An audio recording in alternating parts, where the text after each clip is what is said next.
Assalamualaikum anak-anak. Sapaan yang mesra atau sebuah soalan boleh membantu kita mencetuskan perbualan. Semangat pagi anak-anak.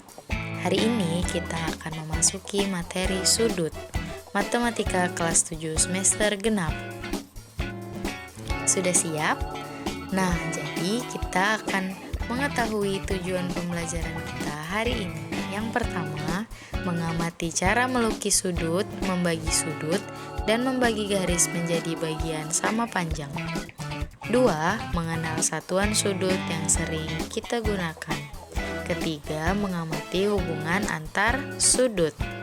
Selanjutnya, kita perhatikan gambar berikut. Nih ya, jadi kita lihat di sini ada gambar rumah adat Melayu. Ada nilai matematika apa yang kita dapat dari rumah adat Melayu? Ayo kita perhatikan. Yang pertama, ada gambar segitiga di bagian atap. Kemudian ada trapesium di bawahnya. Selanjutnya ada persegi panjang. Sudah dilihat? Ayo kita perhatikan pengertian sudut. Baca sama-sama ya. Sudut adalah suatu daerah yang terbentuk dari perpotongan dua buah garis yang membentuk satu titik. Nah, ini dia. Ada dua buah garis yang berpotongan membentuk satu titik. Nah, jadi terbentuklah sebuah sudut. Nah, selanjutnya ayo kita perhatikan gambar rumah adat sebelumnya. Ada gambar segitiga kan? Nah, jadi kita lihat di sini kita dapat memisalkan bahwa garis AB dan garis AC membentuk sebuah kaki sudut. Nah, daerah yang dibatasi oleh kedua kaki sudut disebut sudut. Nah, jadi kita bisa menamainya dengan daerah sudut B, A, C. Sudah? Selanjutnya, kita identifikasi apa saja ciri-ciri sudut. Yang pertama, titik sudut adalah titik perpotongan atau pertemuan dua buah kaki sudut. Benar. Daerah sudut, daerah yang dibatasi oleh dua kaki sudut. Benar.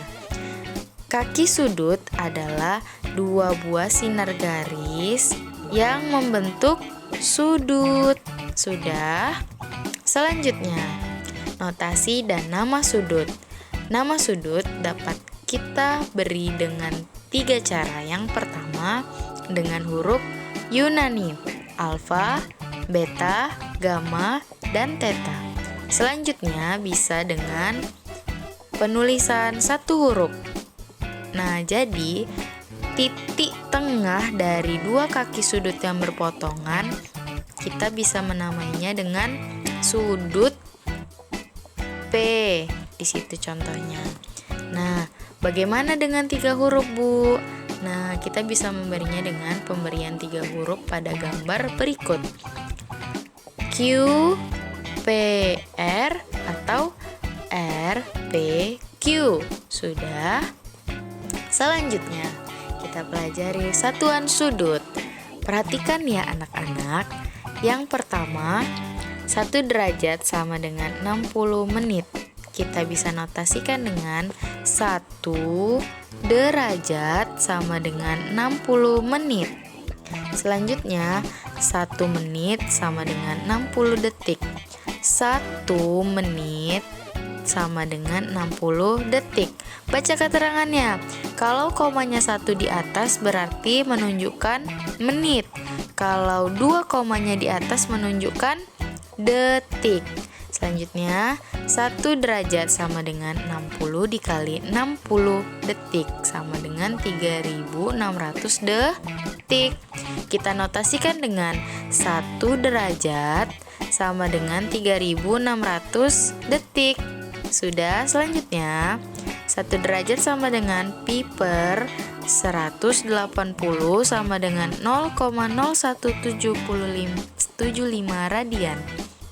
Kita notasikan dengan 1 radian sama dengan 180 per pi sama dengan 55 derajat, 17 menit, dan 45 detik. Nah, masih bingung ya? Ayo kita ngerjain soal bersama. Adik-adik, kita perhatikan soal nomor 1. 2 derajat itu berapa menit sih? Nah, kita perhatikan tabel sebelumnya. 1 derajat itu 60 menit. Kita lihat.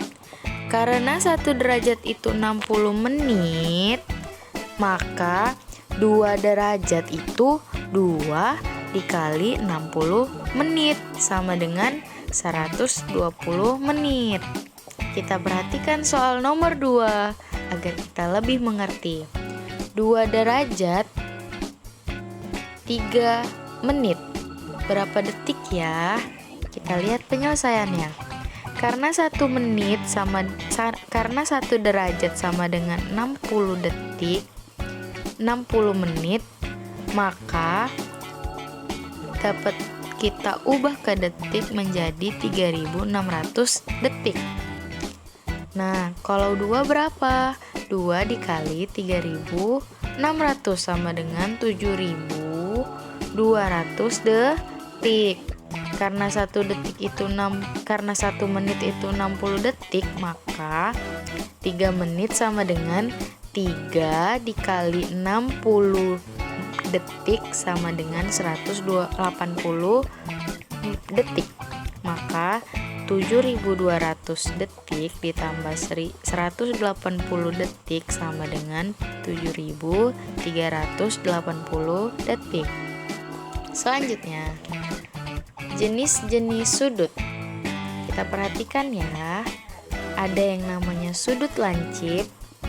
Nah, ini sudut lancip di mana besarannya itu di antara 0 derajat dan 90 derajat. Nah, jadi kalau yang 90 derajat namanya apa, Bu? Namanya sudut siku-siku. Nah, selanjutnya ada sudut tumpul. Sudut tumpul yaitu sudut yang besarannya di antara 90 derajat, ini 90 ya, dan 180 derajat. Jadi Bu, kalau yang 180 derajat namanya adalah sudut lurus. Oke, selanjutnya jenis-jenis sudut. Ada sudut refleks yang besarannya di antara 180 derajat dan 360 derajat. Jadi Bu, bagaimana dengan sudut yang di atas 360 derajat? Itu namanya sudut satu putaran penuh. Oke, kita masuki materi membagi sudut. Yang pertama, melukis busur lingkaran dengan pusat Q sampai memotong kaki QP di titik A dan memotong kaki QR di titik B. Oke, jadi seperti ini ya. Kemudian gunakan titik A dan titik B sebagai titik pusat. Buatlah busur lingkaran hingga memotong di C. Nah, kita lihat di sini sudah ada perpotongannya. Selanjutnya, bagaimana cara melukis sudut 45 derajat? Nah, ini contohnya ya. Ingat bahwasannya sudut A, B, C memiliki besar 90 derajat. Selanjutnya, kita tinggal menarik garis pada titik D B. Nah, jumpa deh. Kita kasih nama titik J. Maka terbentuklah sudut A, B, J. Ini dia. Dan C.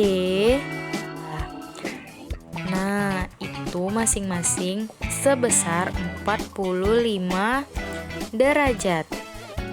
Karena setengah dari sudut A, B, C. Selanjutnya, lukislah garis yang melalui titik Q dan titik C. Garis QC adalah garis yang membagi P, QR, dan C, QR. Masing-masing besarnya setengah dari sudut P. Nah, jadi ini besarnya sama-sama 45 derajat. Nah, jadi ada dua cara untuk membagi sudut. Oke. Demikianlah hasil pembelajaran kita hari ini. Selamat belajar anak-anak cerdas.